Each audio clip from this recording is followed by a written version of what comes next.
माधवा कुंज बिहारी जय राधा कुंज बिहारी दया गोपी जना वल्लभा गिरिवरधारी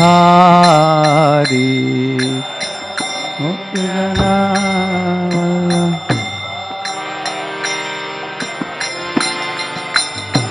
यशोदा नंदन व्रज जन रंजन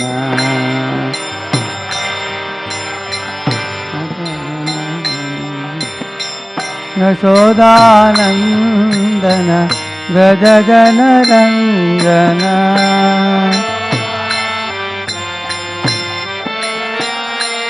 यमुना तीरा वनचारी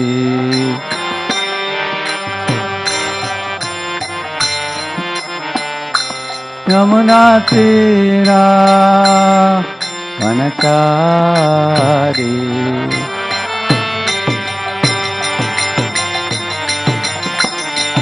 दया राधा माधवा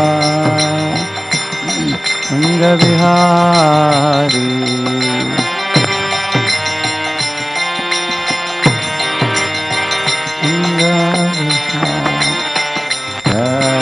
गोपी जना वल्लभा गिरिवरधारी गोपी जना वल्लभा यशोदा नंदन व्रज जन रंजन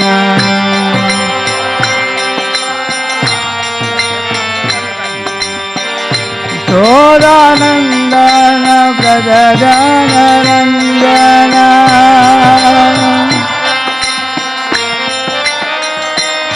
यमुना तीरा वनचारी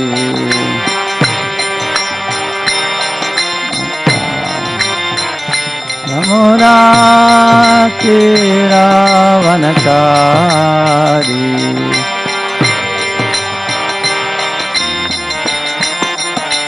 हरे कृष्णा कृष्णा कृष्णा हरे हरे हरे राम राम राम हरे हरे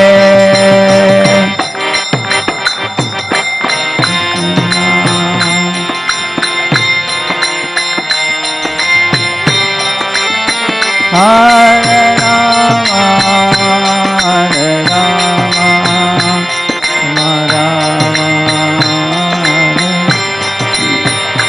हरे कृष्णा कृष्णा कृष्णा हरे हरे हरे राम राम राम हरे हरे हरे कृष्णा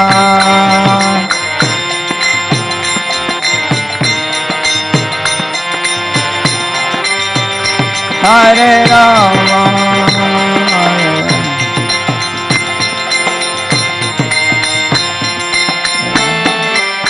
हरे Krishna Krishna Krishna Hare Hare Hare Ram Ram Ram Hare Hare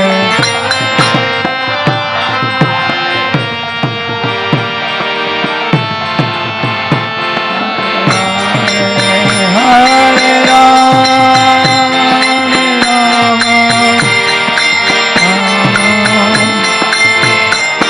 Hare Krishna Krishna Hare Hare Hare Ram Ram Hare Hare Hare Krishna Krishna Hare Hare Hare Ram Hare Krishna Krishna Krishna Hare Hare Hare Rama Rama Rama Hare Hare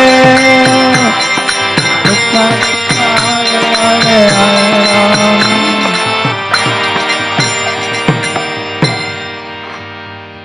पावन हरिनाम संकीर्तन की श्री श्री राधा वृंदावन चंद्र की श्री श्री जगन्नाथ बलसुभद्रा महारानी की श्री श्री गौर निताई की श्रीनिवास बालाजी की श्रील प्रभुपाद की समावेत भक्त वृंद की निताय गौर प्रेमानंद। ओम अज्ञानतिमिरन्धस्य ज्ञानाञ्जनशलाकया चक्षुरुन्मीलितं येन तस्मै श्रीगुरवे नमः। श्रीचैतन्यमनोभीष्टं स्थापितं येन भूतले स्वयं रूपः कदा मह्यं ददाति स्वपदान्तिकं। वन्देऽहं श्रीगुरोः श्रीयुतपदकमलं श्रीगुरून् वैष्णवांश्च श्रीरूपं साग्रजातं सहगणरघुनाथान्वितं तं सजीवं साद्वैतं सावधूतं परिजनसहितं कृष्णचैतन्यदेवं श्रीराधा कृष्णपादान् सहगणललिता श्रीविशाखान्वितांश्च नमो ॐ विष्णुपादाय कृष्णपृष्ठाय भूतले श्रीमते भक्तिवेदान्तस्वामिनिति नामिने। नमस्ते सारस्वते देवे गौरवाणी प्रचारिणे निर्विशेषशून्यवादी पाश्चात्यदेशतारिणे। नमो महावदन्याय कृष्णप्रेमप्रदायते कृष्णाय कृष्णचैतन्यनाम्ने गौरत्विषे नमः। हे कृष्णकरुणा सिन्धो दीनबन्धो जगत्पते गोपेश गोपिकान्त राधाकान्त नमोऽस्तुते। तप्त कांचन गौरांगी राधे वृंदावनेश्वरी वृषभानुसुते देवी प्रणमामि हरिप्रिये। वाञ्छाकल्पतरुभ्यश्च कृपा सिन्धुभ्य एव च पतितानां पावनेभ्यो वैष्णवेभ्यो नमो नमः। जय श्री कृष्ण चैतन्य प्रभु नित्यानंद श्री अद्वैत गदाधर श्रीवासादि गौर भक्तवृंद। हरे Krishna Krishna Krishna Hare Hare Hare Ram Ram Ram Hare Hare. Today I have to speak in English. I actually thought that subject is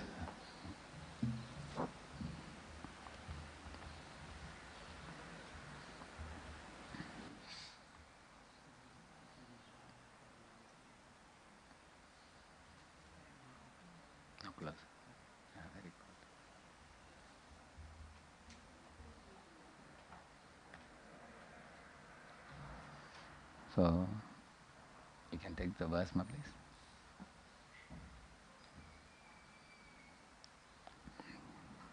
Om Namo Bhagavate Vasudevaya.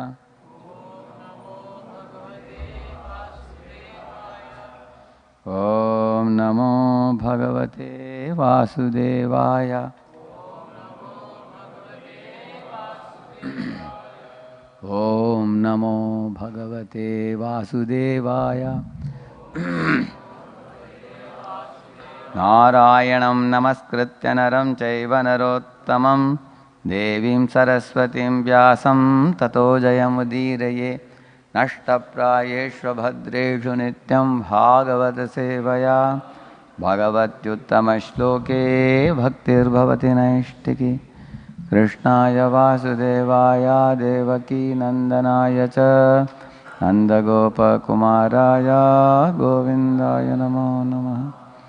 I can read the verse and then give you that book. I will use it. This is Srimad Bhagavatam, 5th canto, 1st chapter, text number 25 and 26. Agni-dredmajihva yajnabahu mahavira hiranyareto grita prishta savana Medhatiti viti hotra kavaya iti sarva evagni namanaha. The 10 sons of Maharaj Priyavrat were named Agnidra, Idmajiva, Yajnabahu, Mahavira, Hiranyareta, Gritaprishta, Savana, Medhatiti, Vitihotra and Kavi. These are also the names of Agni, the fire god. 26th verse.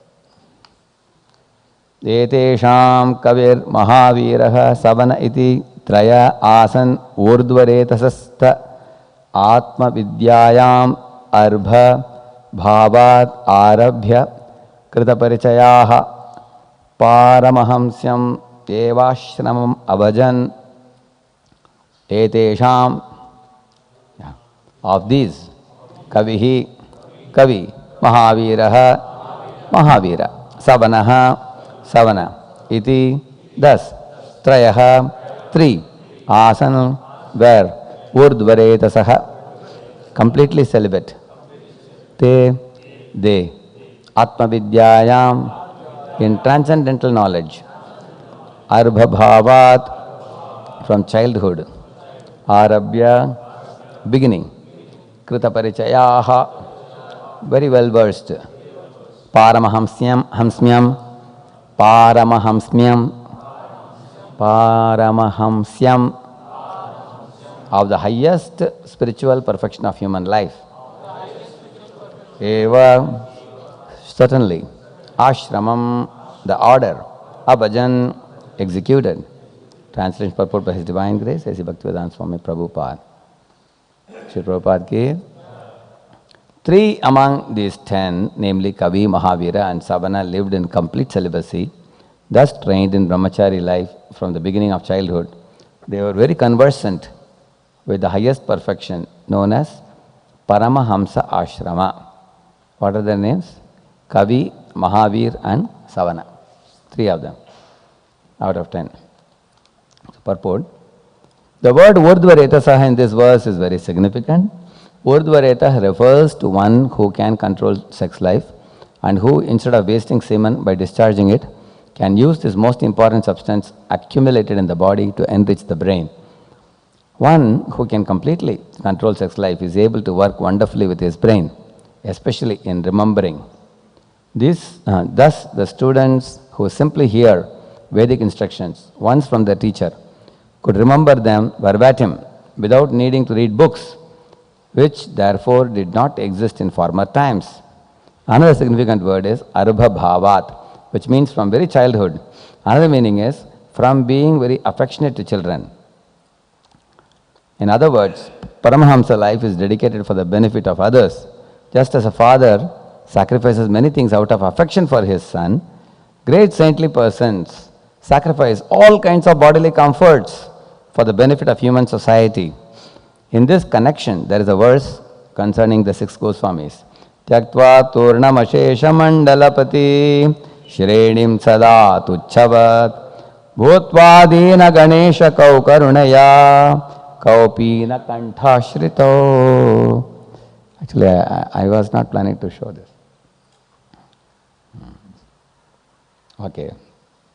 Because of their compassion for the poor, fallen souls, the 6 Goswamis gave up their exalted positions as ministers and took vows as mendicants, thus minimizing their bodily wants as far as possible. They each accepted only a loincloth and a begging bowl. Thus they remained in Vrindavan to execute the orders of Sri Chaitanya Mahaprabhu by compiling and publishing various Vaishnava literatures. Yeah. Hare Krishna.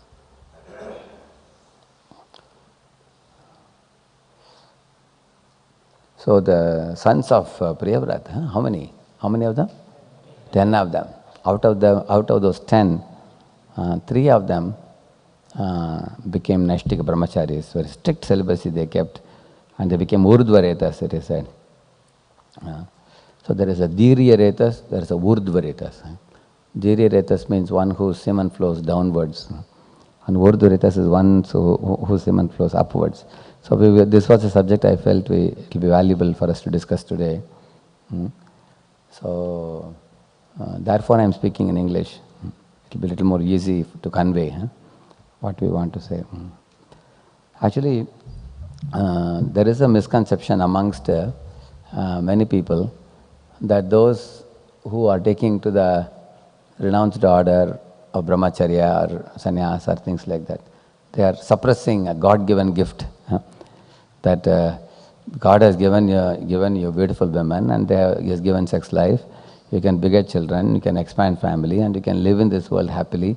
Why do you deny these pleasures and go to the forest and take to the renounced order, and you are into a denial mode, a self-denial mode? Actually, these people are followers of Charvak. Charvak actually rinam kritva gritam pibet yavat jivet sukham jivet basmin bhutasya dehasya kutah punaragamana bhavet, he said. So Charvak's philosophy means eat, drink and be merry. They are the people who talk this, who do not know anything about the sublime spiritual goals of life. So therefore these people are ignorant when they talk these things, because they don't know that the life of a brahmachari or a sannyasi is not a life of suppression. Because if somebody goes for a suppressed sex desire, it will also attack the person again in the form of wet dreams or irritability or restlessness of the mind, extreme mind wandering, becoming irritable for very small things also. Because with material determination, one cannot control sex life. Or one can control, but to some degree only.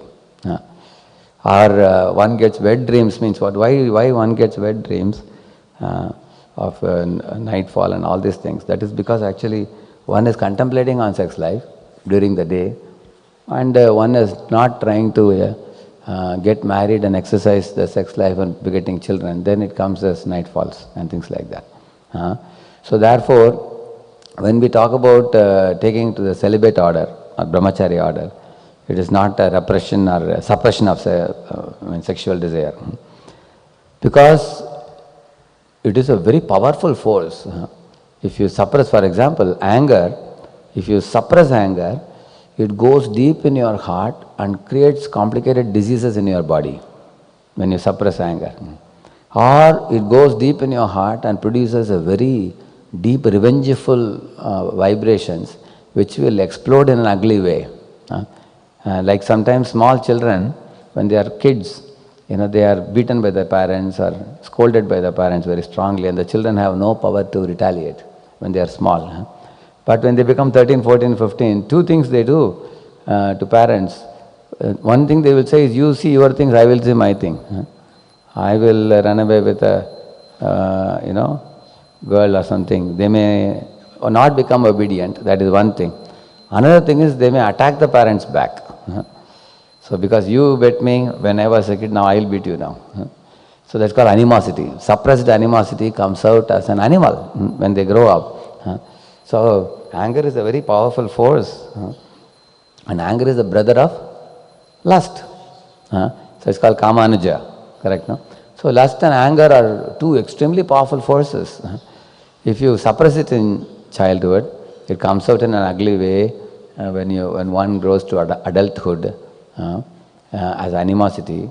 So therefore such suppression is not actually the solution.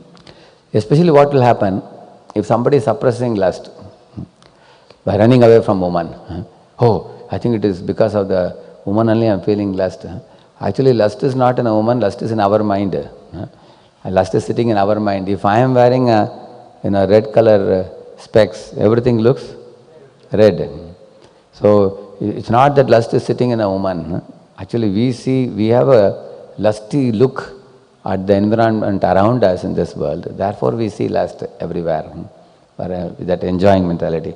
So therefore whenever our vairagya wanes or becomes a little weak, sometime when it slackens our meditation or chanting or absorption, and that is the time the attack of this disease comes. And then one will eventually find oneself being attacked by lust, and one will secrete semen. Semen will flow downwards, and it will make the person's vairagya even more weaker. And then in this way one may become weaker and weaker over a period of time. And therefore, suppression appears to be a solution in the beginning, but it is not a long-lasting solution. In the beginning, in case one of the lessons taught to brahmacharis is to keep away from women, away from the pictures of women, away from any association with women. Why it is taught? Because we want a dwell time which we want to spend in chanting, prayer, worship of the Lord, deep study of the scriptures, and analytical thinking and contemplation on spiritual subject matter, awakening attraction for the deities of the Lord, and developing close bonds with advanced Vaishnavas and superiors who are deeply realized. So for all these things we need time, energy, attention, focus, absorption. We need time for these things. Therefore we are told that you withdraw from the world of matter. Don't let the mind get cluttered in the world of matter. If mind gets cluttered in the world of sense objects, then there is no progress in spiritual life. So we have to withdraw it, and then how is the Ojas formed in the brain that he is explaining here? Actually, Ojas is a spiritual shakti, but and the semen that is formed in the body is a material thing. So how does it become spiritual? And that is explained. Just like iron rod you put in fire, it gets fiery qualities. Like for example, when the fire is produced in the coal is blackish. But when you put the coal in fire, after some time it starts giving light and heat. Ordinary coal doesn't give light and heat. Ordinary coal is just cold. But when it is harnessed in a certain way, it starts giving heat and light. Same principle with semen also. The 40 drops of blood which converts into semen, and then this semen is in a dormant state in the body. It does not become liquid and flow downwards. Sometimes allopathic doctors have a wrong notion, foolish notion that the semen is formed and it is recirculated into the blood. That is their wrong notion, which is not true. If you read the Patanjali's Yoga Sutra, it clearly says that the semen is never formed at all for a brahmachari. It is kept in a sublime state, and then it is transmuted into the Ojas, the spiritual fluid. So, for a person who associates with study of the scriptures, and is able to gradually access the spiritual truths. For him, the sublimated semen flows upwards, which is called the Urdhvaretas, we call it. And then it goes to the brain and it forms a liquid in the brain. If somebody 12 years he had no sex at all, physically, if somebody avoided completely, according to the Yoga Sutras, one develops a Medha Nadi, they call it. The Medha Nadi actually means one can realize spiritual truths which are not realizable by a common man. One can see sublime realizations and truths which are not observable by a common man. But for that, one has to completely abstain from sex life. To completely abstain from sex life, therefore one should not give any opportunity for the senses to be hovering over the sense objects, especially the opposite sex. And also, if one is allowing one's sexual agitations to keep arising in the mind, and the senses are also wetted, one has a wetted consciousness, just like sprinkling water in a firewood, then the firewood becomes smoky. Similarly, the fleshy senses cannot do any harm to a person if he has already taken his mind and applied it in spiritual path fully. He has withdrawn the mind. The secret is withdrawing the mind from matter. That is the secret. Actually, foolish people, there are some Naga Babas and all, they even take some egg of one bird. There is a bird whose egg they eat. If you eat that egg, you become impotent. So, their genitals may become impotent, but their sex desires are not gone. The desires are there, but the instrument is spoiled. I mean, instrument is stopped from exercising. So for those people also, Urdhva Ritas doesn't happen. Because if the mind is repeatedly dwelling on thoughts of sex, so they may not want to use the sense for indulging in wrong behavior, but gradually it is Dhirya only. It flows down only. Although they may not use it for begetting children and all that. But one actually has to make the semen flow upward, and actually why we want to make it flow upward, what do we want to achieve ultimately? Because if it flows upwards and becomes Ojas, that Ojas, the spiritual fluid that forms in the brain, produces the Amritatvam. The Amrita Bindu is produced by that. And that Amrita Bindu, according to the Yoga Sutras, it says that it is extremely helpful in spiritual life to get spiritual experiences, spiritual realizations, and like we say Brahma Samsparsham or Para Ishvara Anubhavam. These kind of words are used in Shastra. So for that it is extremely helpful and it is very anukul. So much so that once a person does that, he can easily withdraw from unwanted engagements for the senses and mind after that, once a person gets that. Therefore, these people foolishly suppressing the senses, they are trying to kill the indriyas. That is actually not the right method that should be understood. So,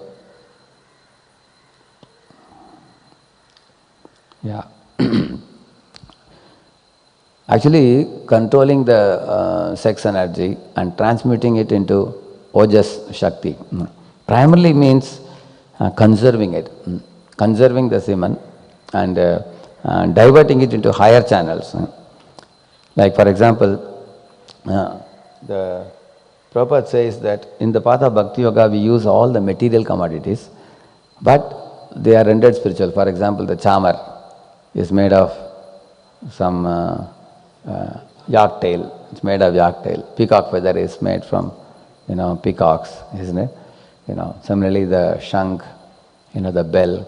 So these are all taken from different commodities, are taken from the material nature. They are all, from a mundane point of view, they are mundane only. But when they are aligned in service to the Supreme Lord, then they are counted as handling sacred items. Correct? Now they come under sacred items. You keep them very nicely because it's meant to be used in Lord's service. So you keep it in a clean place, in a sacred place. You don't just throw it here and there. Similarly, a paper which you may use for printing newspaper, you throw it in Radhi. Many times in cars they put a paper below and keep their foot also on that, isn't it?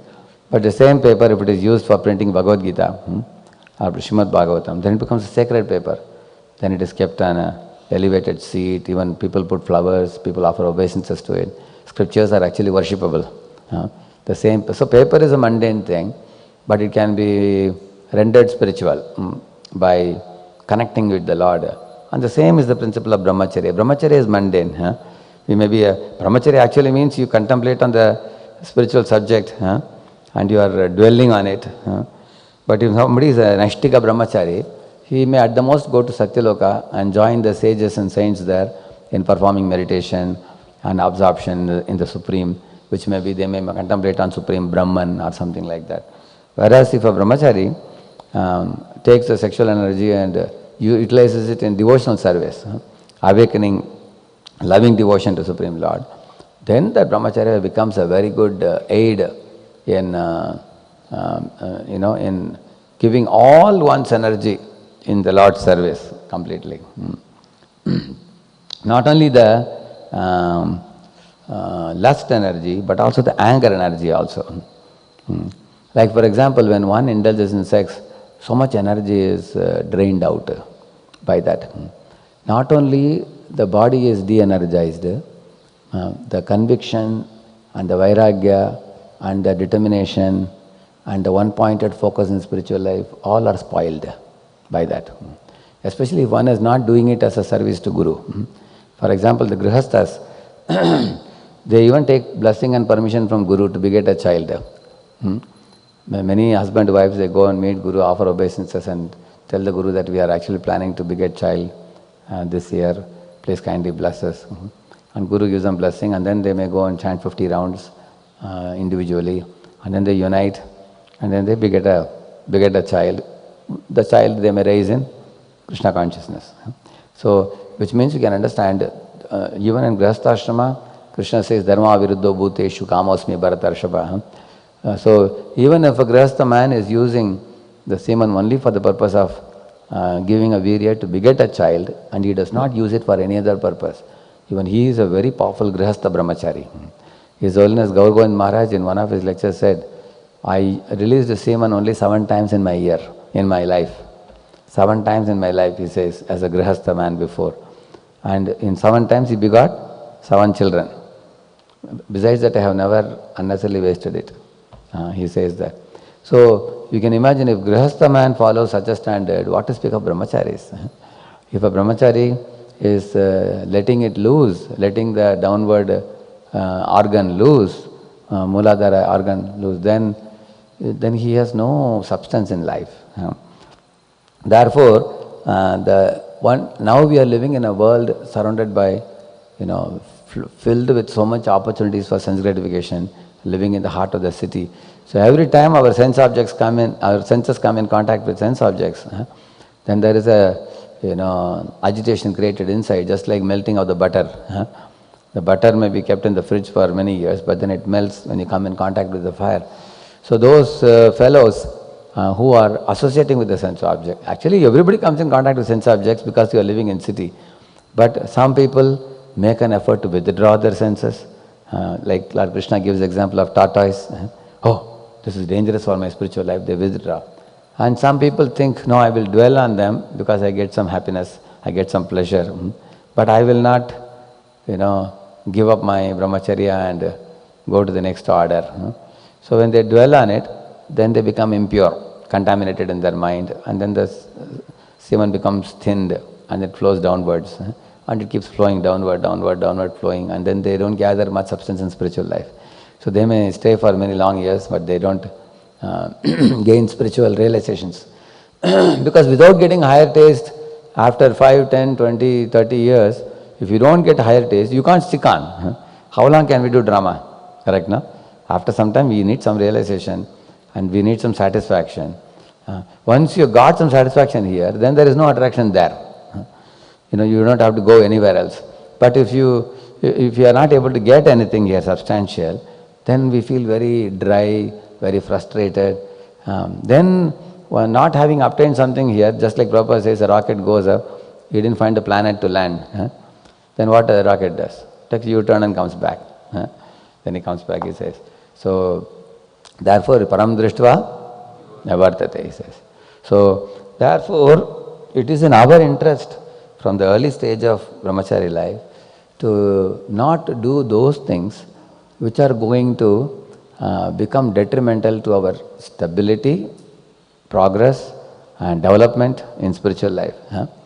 For one of them is eating habit. For example, if a person's eating habit is not utterly simple, because we have come here for a very, very spiritual purpose. If you see like Chaitanya Mahaprabhu's associates, you may see the long list of items they have eaten in the Chaitanya Charitamrita, what all were cooked and what all were eaten. But when Chaitanya Mahaprabhu was criticized by Ramachandra Puri, and Chaitanya Mahaprabhu stopped eating, not stopped eating, he ate but very little quantity. He reduced it to 1/4 or something like that. When he reduced the food to 1/4 of the quantity, what do you think Vaishnavas did? They didn't reduce, they stopped eating. You read Chaitanya Charitamrita, it says they stopped eating completely. But they were actually so much pained at heart that Mahaprabhu is reducing his quantity of eating, they completely stopped eating. So, this also we should take note of such things also. One day if we have to fast, we have so much struggle. On Ekadashi day or something. So, people say that in Chaitanya Charitamrita characters, they are eating all these things, why can't we eat? Okay, if you are eating, you have to follow the other side also. If they are fasting, fast for a week. Can we fast for a week? Can we do that? If you want to follow the characters in CC, you want to follow fully. Raghunath Das is drinking buttermilk once in 3 days. How many of us are ready for drinking buttermilk once in 3 days? Think about it. So people, and Rupa Goswami and Sanatana Goswami, when Bengali Vaishnavas were inquiring about them, people who would come to Vrindavan and go back, they were reporting that what are they eating? Chickpeas.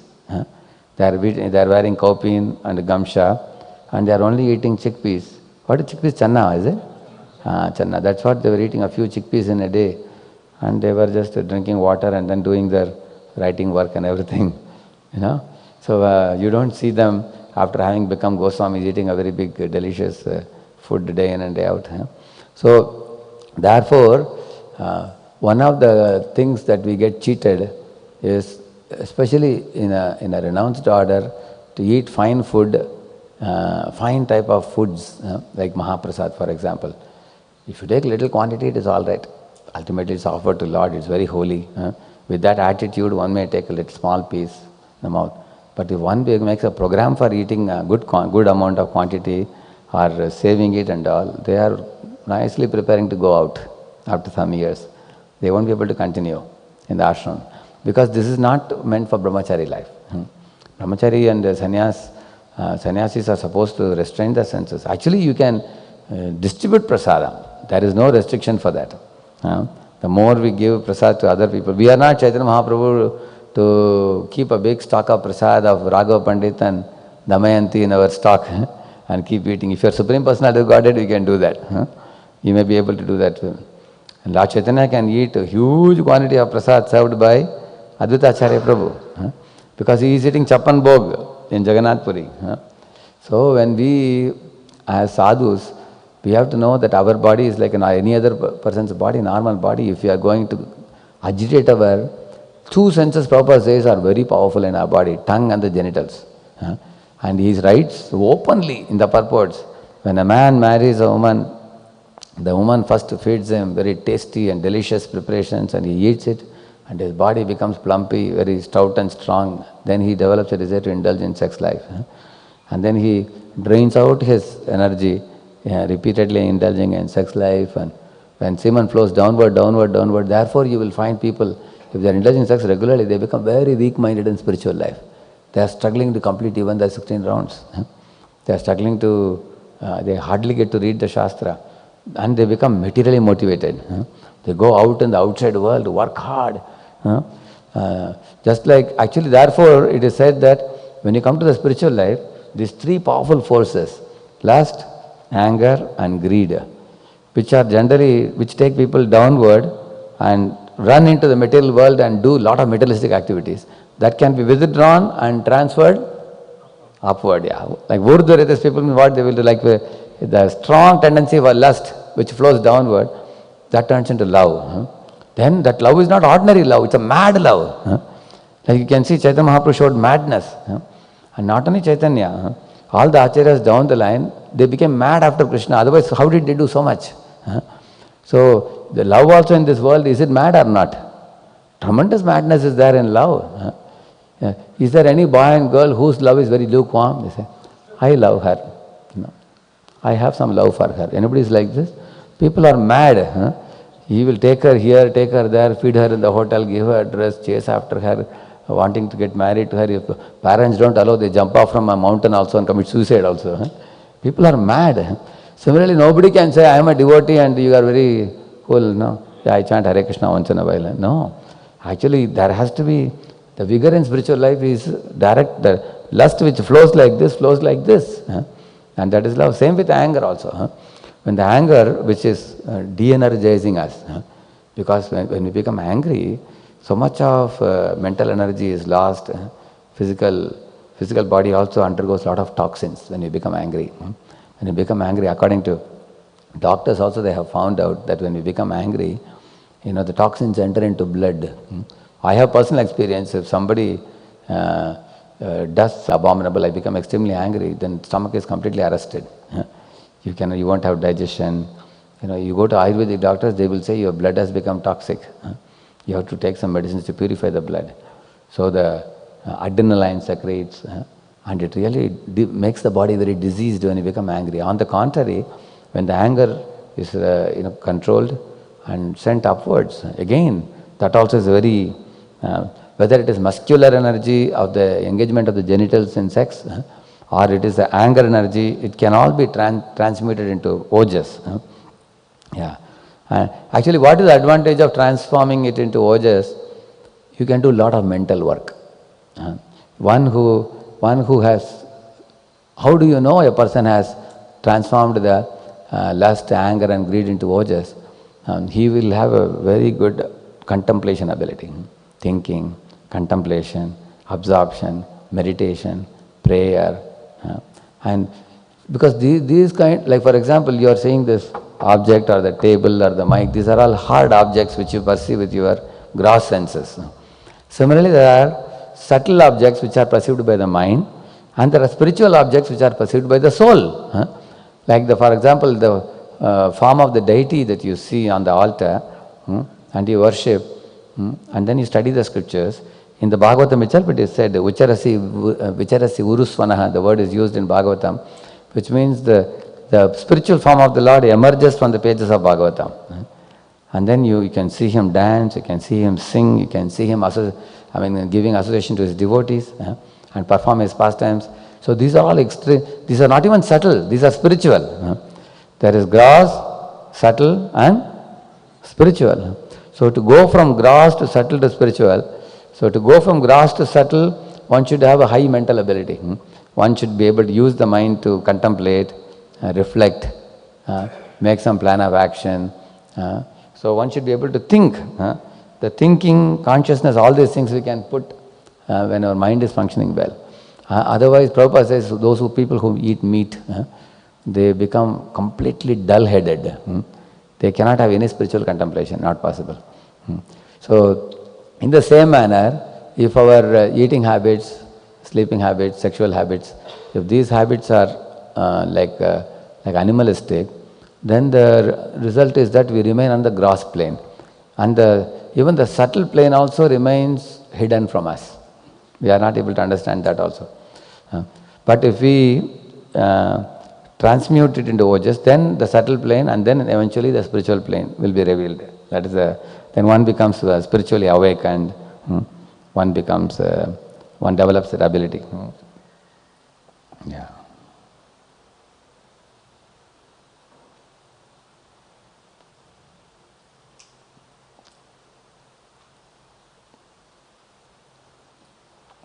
See, although it appears like a very wonderful thing, this type of process of sex sublimation is extremely difficult for one reason.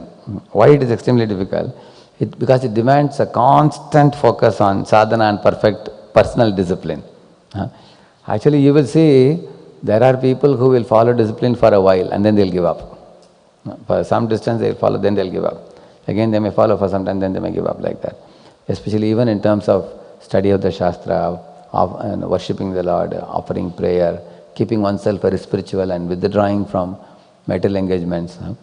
Actually, people lose determination. People lose fixity, concentration in spiritual because the material sense objects are easily accessible and the spiritual goals are far away. So because they are not easily accessible to us, therefore we need faith in Guru and Acharya, faith in the spiritual master, faith in Prabhupada, faith in the message of the Guru Parampara which is coming. So we have to become like a Chataka Pakshi. A Chataka Pakshi will always look for rainwater from the sky.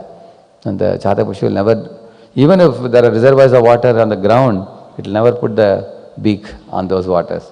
So the waters in this world are compared to sense gratification. And the water coming from the clouds is like the spiritual, substance. So it requires, faith in the superior's teachings, and also it requires loyalty, it requires sincerity, it requires alignment with the wisdom coming in the Guru Parampara, it requires integrity, not to cheat oneself and cheat others, it requires character, it requires a person who actually will not secretly, like Krishna says, manasa smaran, karmendriyani samyamya yaste manasa smaran indriyartan vimudhatma mityarcha charasa uchyate. All that he says. So, therefore this process is very difficult. But good news for us is what? In the Srimad Bhagavatam it is said, Yama adibir yoga patair. No, not that verse. One more verse, another verse. Yunjananam abhaktanam pranayamadir manaha akshina vasanam rajan drishyate punaruttitham. This verse says, yunjananam abhaktanam. If you are a abhakta, for abhakta to be a brahmachari, vrata, you cannot keep abhaktanam. Why? He says that yama adivir manaha, controlling the vrata, controlling the senses, controlling the mind, is not possible for them. Why? Because akshina vasanam rajan drishyate punaruttitam. The vasanas will keep arising and he will be forced to answer to the calls of the vasanas. Like that he says. But those who are bhaktas, they are not having, like for example, the jnanis, they say that, don't allow the sex energy to flow downwards. Always think, I am Brahman, I am Brahman, I am Atman. Think like that. Is it possible? Simply thinking Atman, Atman, how long will you be thinking? You'll get bored. Whereas the path of Bhakta yogis is so wonderful because you act on the platform of Atman. You act on the platform of Brahman. Like you use your hands, legs in serving the deities, serving the devotees. We go for distributing books, we do Harinam Sankirtan. All our physical and mental faculties are completely usable in the path of Bhakti Yoga, only we have to use them. If we don't use them, we have to be blamed. Because by using the physical and mental faculties completely in Lord service, Lord Krishna's service, one can withdraw from the mind and senses flowing downwards. And that is the biggest plus point in the path of Bhakti Yoga. Therefore, becoming Urdhva-retas in the path of Bhakti Yoga is very easy. Whether you are a brahmachari or a grihastha. As I told you, in either of the ashrama, one conserves the semen and makes it flow upwards, then the Ojas helps him to enhance his spiritual realizations and consciousness very easily. Yeah.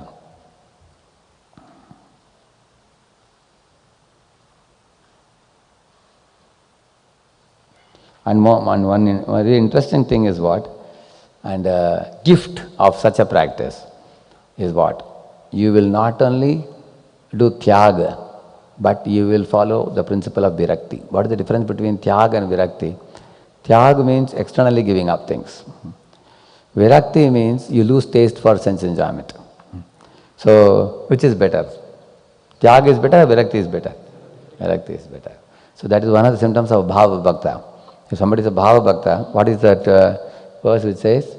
Virakti mana shunyata, he says, no? Yeah.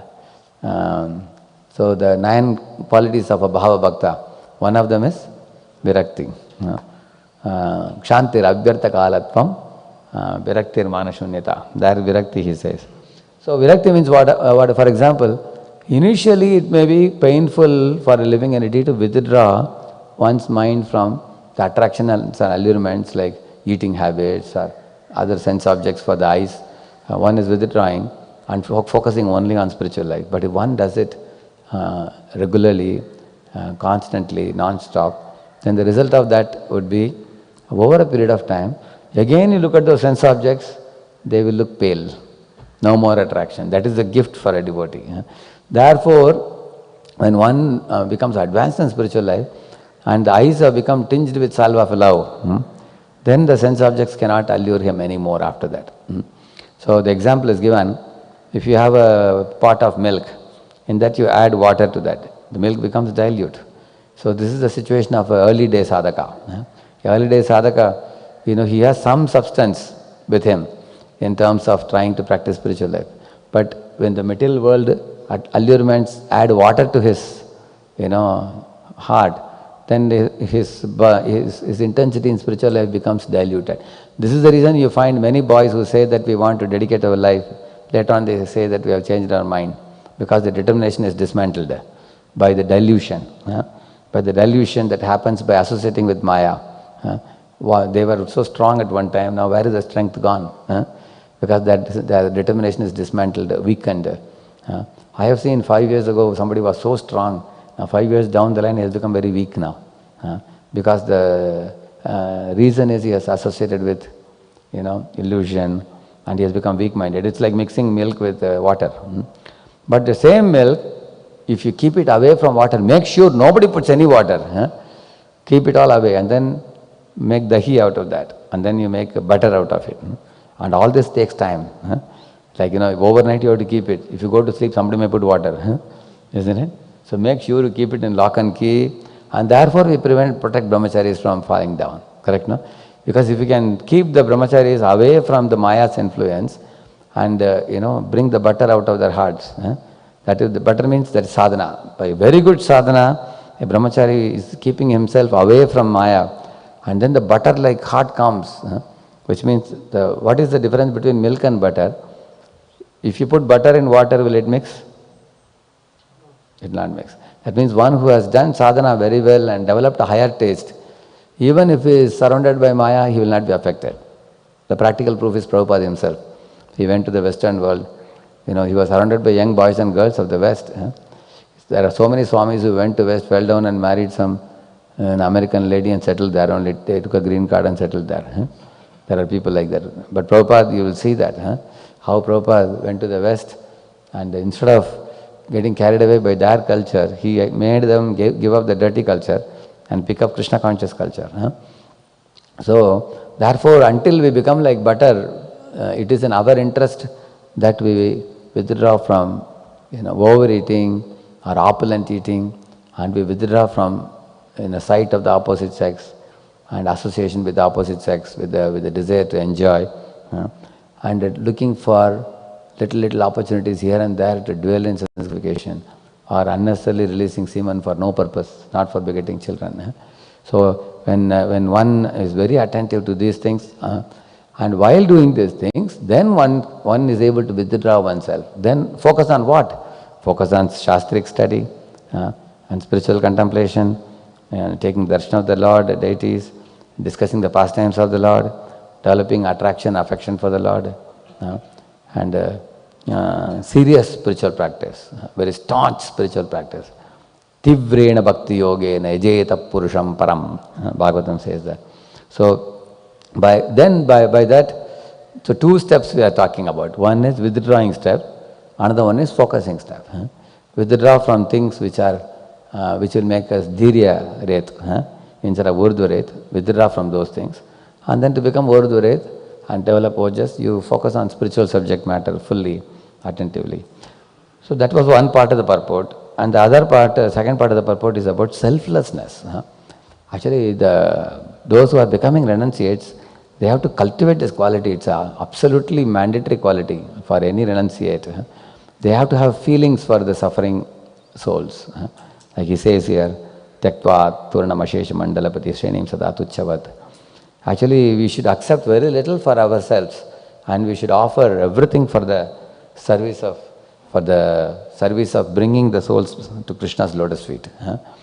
One should be, we are in a spiritual organization which is offering us facility for eating and accommodation and a nice shastric study, and then this organization offers us opportunity for service to the people by giving them Krishna conscious wisdom.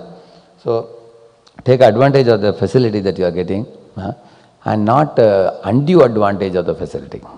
Taking undue advantage means what? Making an eating program, making a sleeping program, creating a comfort and luxury program of comfort zone, living in the comfort zone, and or giving an illicit program with somebody, having a romantic affair with somebody. So in this way, these are all examples of taking undue advantage of the organization. Correct, no? We have come for a purpose. If I am not doing the purpose here, I better quit and be an honest man outside doing a job in a company, earning money and maintaining a family, if that is what is my goal. Otherwise, if my goal is to actually selflessly do something for the society, like the way Prabhupada did, following in his footsteps. So we have to cultivate that. The example Lord Krishna gives in the Bhagavatam is the tree example. The tree, Pashyatayetan mahabhagan pararthaikanta jivitan vatavarshatapahimān sahanto vārayantinaha. He says that. Pashyatayetan is calling all his friends. He Stoka Krishna, he Amshu. Amshu Prabhu's name in Bhagavatam. He Amshu Sridaman Subala Arjuna Pashyatayetan mahabhagan pararthai ekanta jivitan vatavarshatapahimān sahanto vārayantina. He is saying that, hey Stoka Krishna, hey Anshu, hey Sridama, hey Subala, Arjuna, all of you come here, look at this tree. Yeah? See, the tree, he is sahanto, he is tolerating the cold and is giving warmth to the people below. Yeah? And vata varsha also. It takes the rains and gives shelter to people below. Yeah? And also the heat of the sun, it takes and gives shade to the people below. Not only that, patra pushpa phala chaya, that's the next verse. He says that. He says, some trees, leaves are very beneficial. You can combine the leaves and make a plate, leaf plate. And some trees are giving fruits, some are giving flowers also.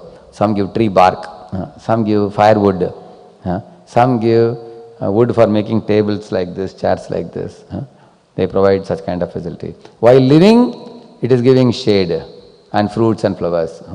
Even a woodpecker goes and makes a hole in the tree, still the tree is ready to give shade, shelter to the woodpecker also. Similarly, you will find there are Vaishnavas who are extremely tolerant, like Prahalad. His father is like a woodpecker. He was trying to poke Prahalad, but Prahalad prayed for the deliverance of his father. You can see that. And also if somebody takes a stone and throws it in a mango tree, he throws one stone and the mango tree gives 4 mangoes back. So that is the beauty of the tree. If somebody like Ambarish, Durvasa Muni was hitting Ambarish by creating a demon, and Ambarish prayed for his deliverance. So that is the tolerance of a Vaishnava. And the tree never asks for water. Although it may be running dry, it never asks. If somebody gives water, it accepts. Similarly, Vaishnava is such that whatever Krishna provides, he accepts. Okay, dal rice today, no problem. Pulao kadi rasamalai puran poli, no problem. Whatever Krishna provides, he doesn't have any demands. Why this is not there, why that is not there. He doesn't make any demands. So he is very tolerant. Therefore the example of the tree, Tharorapi Sahishnuna, Chaitanya Mahaprabhu quotes the example of the tree. A tree is a very, very selfless creature. Even Lord Krishna quotes the example of the tree. So he says that if we become Vaishnavas, we are calling ourselves to be Vaishnava preachers and sadhus, we should simply follow the example of the tree. How much are we doing for the suffering masses of the world? With whatever parampara given knowledge which we are carrying, we should reach it to them. Reach the knowledge to them, reach prasadam to them, reach a holy name to them. And instead of being in our own ivory towers, extend ourselves to reaching out to the suffering people. And not be too much concerned about one's own sense gratification, one's own comforts and everything. So that is actually the meaning of a sadhu. A sadhu is always like our rishi. Rishi means welfare worker for the whole society. Rishis means they sit together and contemplate. The modern day society is degrading like this. What can we do? How can we help the people to get out of this Maya's clutches? Maya is coming in various forms in the modern times. They are always contemplating on helping the suffering masses. Suffering masses are foolish, gullible masses. They get cheated very easily. Just like foolish animals are lining up to go to a slaughterhouse and get slaughtered. So it is the duty of those who have got the vision to see the Divya Chakshu, Shastra Chakshu, Prema Chakshu.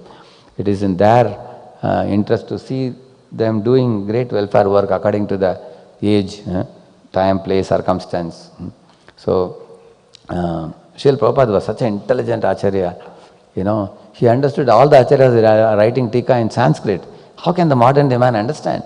Modern day man is here, Acharyas are there, there's a big gap between the two. Bridge the gap by writing Bhaktivedanta purports to the Bhagavatam. He wrote that in English.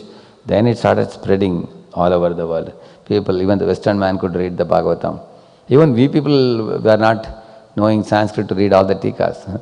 Now we are able to benefit from the study of Bhagavatam, and in every ISKCON temple these kind of classes are happening every day. People are reading the English purports and explaining it.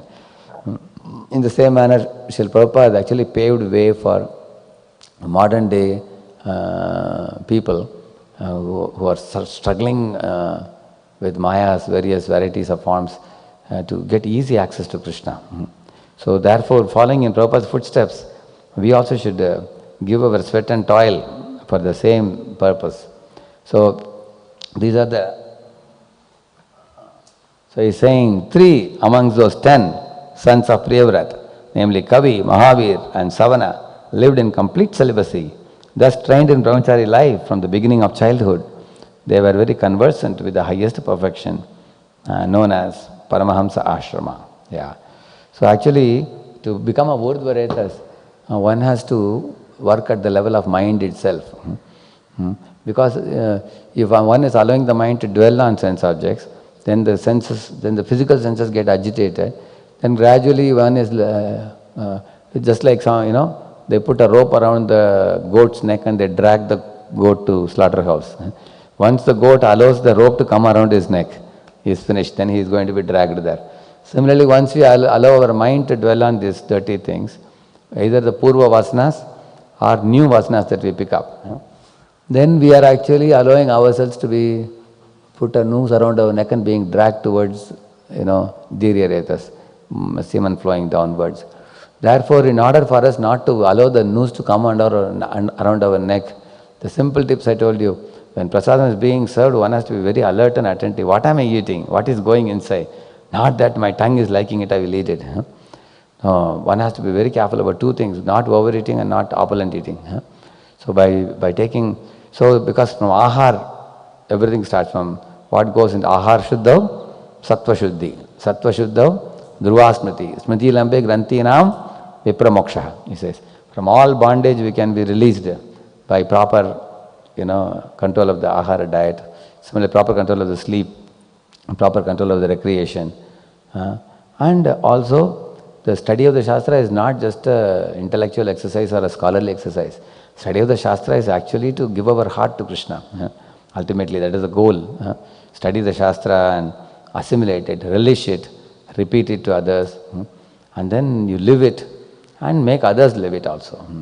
Then it's possible to take all the lust, anger and greed energies upwards. Instead of becoming greedy to accumulate possessions for myself, I can be greedy to expand the movement. Let the movement expand far and wide. Like once Prabhupada said, I want to preach, Prabhupada said, I want to preach to everyone, everywhere, he said. And then Swaran Satyavas Maharaj says, a pure devotee wants to post himself in every atom and preach the glories of the Lord. Why? Because Lord is standing a super soul in every atom. So he wants to sit next to Lord's feet and glorify Him. This is the Lord. So great. So don't think Prabhupada is over ambitious. He says that because Lord is all pervading, pure devotees' greed is also all pervading. To preach the glories of the Lord everywhere. Shri Prabhupada ki